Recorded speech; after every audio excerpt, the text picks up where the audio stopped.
Hi, welcome to phase 2 of our San Diego Downtown Diaries when we were talking about challenges financeable condominiums. We talked about the first two, which was construction defect and litigation.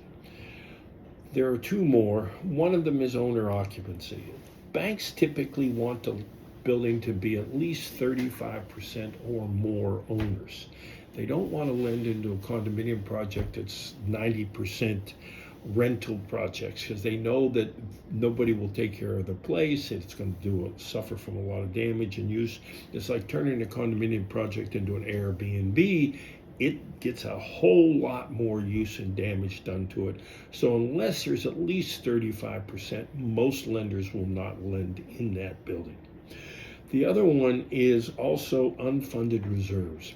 The board is prepared every year to prepare a budget that will see that all the things take care of need to be done. If your roof is brand new, you're going to need to replace it in 20 years. You're going to need to paint. You're going to need to replace tile. You're going to need to do a lot of work to a project as that project ages, which is required by a lender in a budget. The Department of Real Estate creates a budget that tells you how much you should have, that when those things need to be done, there's money left in reserves to fix it. So if there's no money to replace the roof when the roof's gone, then you either have to do a special assessment, which means everybody has to kick extra money in addition to the dues. So there are a lot of things that need to be done, and most boards hate to raise dues. Easiest way to stay on the board, of course, is to be loved. And what owner loves a board more than one that won't raise dues? But that's unrealistic. It doesn't cover raises.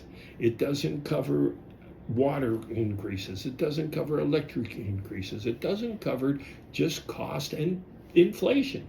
So you want to make sure that your board is at least doing some amounts to make sure that the reserves are covered. And I can give you a brief reserves between 35% and 70% of the amount needed for the work to be done are great. Above 70 is excellent. Below 35, it gets really challenging to get financing. Thanks.